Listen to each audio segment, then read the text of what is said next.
Happy holidays, folks. This is Jay Omar with two of the 9 cast member ensemble of the series Justice. We want to say Merry Christmas to everybody. Merry Christmas, everybody. Merry Christmas, happy holidays to everyone. Happy Kwanzaa and all of that. Yes. All right, so JMR, tell us who you are.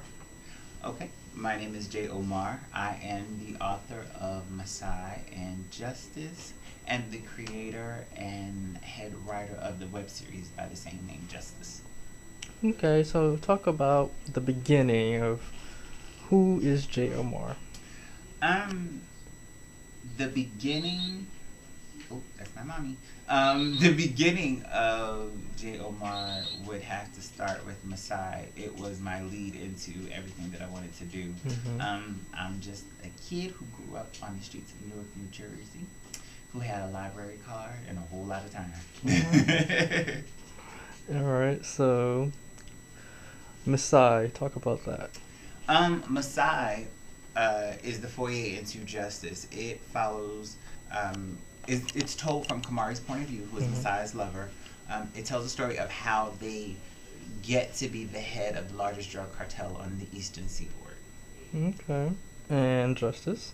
Justice would be the follow-up. It joins Kamari and Masai about 5 to 6 years later. Okay. Now that they're the heads of the drug cartel, they bring in Steph, who is the second man in charge, and Steph is the abusive, sadistic lover to Justice, who he beats and rapes into becoming a hitman for the organization. Oh my God. Yeah, it gets a little juicy. All right, so, I mean, what was going on through your head when you decided to write this series? Honestly, it was just, I had never read anything like it. A lot of the books that I had read, aside from, Lee Daniels' Passion Marks, I had never read anything. Lee Hayes, I'm sorry. I said Lee Daniels. Lee, and Lee is a friend of mine. I'm sorry. But aside from Lee Hayes' Passion Marks, I had never read a book that touched on a subject matter outside of us being DL closeted, aside from us being, these lovelorn chasing after the man we can't have, hairdressers, sidekicks, Miss Peaches, and all that other stuff. There was never really a book that delved into us as human beings, that took us out of the comfort zone that America has us in, and shows the many facets that we are. Like, we are the thugs, we are the drug dealers, we are the drug pushers, we are the drug runners, we are the undercover mafia hitmen. We are all those things, and we're also loving and monogamous. All right. So you have a third book coming out? Yes, the third book is tentatively named Wines and Spirits, and I ain't too sure if everybody's ready for that yet. I was telling them about the book earlier because it deals with voodoo and incest and rape and yeah, I have a warped way of thinking. Okay, so talk about that. I mean, how is that process when you sit down and you say, okay, this is what I want to write about? Talk about the process. For me, it's more so when an idea pops into my head, I get in front of the computer and I just write till I can't write anymore. I don't give myself a time limit, a timetable. I don't say I'm going to write between 8 and 9 or anything like that. It's like when I wrote Justice, and people laugh when I tell them this, Justice was written in a month. Okay. Actually a little bit less than a month. Because when I sat down to write it, as someone on the outside looking in, even though I was writing it, as someone on the outside looking in, I wanted to see how the story was going to unfold and what twists and turns it was going to take next. And I never steered the book itself. The book steered me. It told me what to write. Because once certain things happened, I was like, well, how am I supposed to follow that up? Okay, I guess I don't have an idea right now. And then I would go to sleep and wake up wanting to type something else. Okay. So now you're doing Justice, the series. What made you want to do the series? The series came about because I have other associates in the industry who have started this series. I have Anthony Anderson, who does Anacostia, and then you had Patrick and Pope, who did Noah's Ark, and then you have Dane, who does Drama Queens. And with all of these series, even though Anacostia, it touches on the subject matter of a gay relationship and the turmoil that they go through, and then you have Drama Queens, who shows you the comedic side, and you had Noah's Ark, who showed you the relationships between friends. There was never anything that really gave us a dramatic outlet. and when I say a dramatic outlet, I mean, you know, that Sally Field Lifetime movie of the week where you have the wife that's being battered and bruised, and how is she going to get out of it? Well, now you have the husband who's being raped, battered, and bruised, and how is he going to get out of it? Or what is he going to do to get himself out of that situation? Okay. So. All right, so talk about the casting process. How was that? That was actually fun. We had William Chino Thornton, who came in to read for the part of Kamari, who is one of the lead characters. You had Reginald Richard, who came in to read for the part of Reynaldo, who is another one of the principal characters. That day, it was just a lot of talent that came through.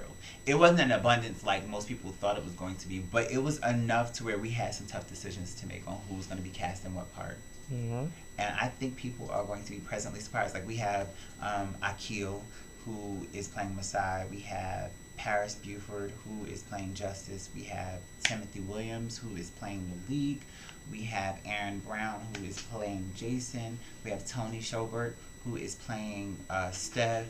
You have David Alexander, who is playing James. You have T.J. Williams, who is playing Khalid.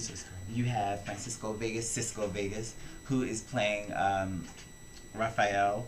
You have R.J. Benet, who is playing, Lord, I forgot that character's name already. JoJo Daniels.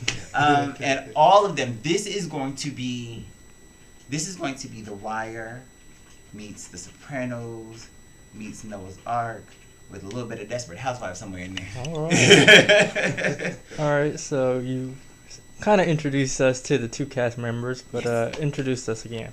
Well, these are two of the cast members who decided to grace me with their presence over the holidays because the rest are out of town. This is William Chino Thornton. Okay. He is playing the part of Kamari. All right. And this is Reginald Richard. He is playing the part of Reynaldo. All right. So, Mr. Chino, tell us about you being the lead character in Justice the series. You know what? It's amazing. I really love the character. I feel like the character is me. I am Kamari.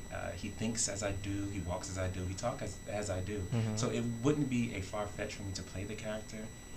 I just really embody the character. He is me. Yeah.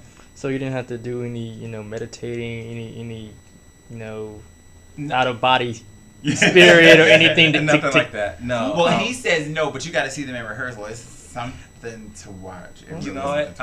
I read the book and I was just like, that's me. I have to be him. I want to be him. I talked to Jay and I was just like, that's the character. That's mine. I still had to audition, but I claimed it. I was like, that's me. I'm going to play that character. And here I am playing the character. So, outside of acting, who is Chino? Well, Chino is a person that is very kind, very giving, very dear. I'm signed to actually 2 agencies, Wilhelmina PA and Albany Talent. I got in the industry with modeling. I did a couple of body stuff. You can check me out at chinothemodel.com. Some of my portfolio work is there. Look me up on Facebook, William Chino Thornton. Some of my work is there as well. But I'm just a person that's just having fun, enjoying life, and going after goals and doing what I'm set here to do in this earth. Okay, so what's next for you after acting and? I don't think anything is next. I think I found what I wanted to do, what I love, my passion, acting and modeling. So I'm where I want to be. I think I'm going to stay here. Okay, cool. All right, so Mr. Reginald Richard, tell us about who you are. Yes, how are you? It's nice to meet you. Well, yes, my name is Reginald Richard. I am playing Reynaldo, Reynaldo Morero. Very interesting character. He's a martial arts expert, and I have the pleasure of teaching the main character, Justice, who is played by Paris Buford, wonderful guy, the art of Taekwondo and karate. Eventually, I somehow find a way to incorporate dance into the choreography of martial arts training between us to help him grasp a better understanding of what it is that he is intended to do with the help of myself and my helpful skills. It's been a very adventurous thing for me because first of all, this is my second production, but this is my first real break as an actor, as an aspiring actor. So it's been very interesting because physically and emotionally I'm being asked to display a lot more than I expected. When I came in, I didn't know anything about Justice. Actually, I found out through yourself about Mr. J. Omar. And I hit him up, and I was like, I'm the type person where, you know, I have to research something to see exactly, you know, if it's something of interest to me, something that I could, you know, put my stamp on as an actor. And I went into the casting call nervous, on pins and needles. I was so glad to get a call back, because I was like, Lord, you know, going all the way up to New York is already intimidating, but, you know, I want to be able to show that I have a natural talent. And so now I'm here. I feel very fortunate to be a part of this wonderful cast. Everybody else who's not here is awesome. It's going to be a great project when it comes out. You'll see yourself. It's going to be remarkable. All right, so outside of Justice, who is Reginald? Reginald is a funny comedian. And I have an easygoing personality, but I try to take things in stride. It's been a lifelong experience for me. I mean, moving from Memphis to live in D.C. and then developing my, you know, figuring out my passion for acting and pursuing that, and meeting people in between and networking with great people like Mr. J. Omar. It's been a great experience, I must say. But overall, I'm easygoing, hardworking, definitely determined.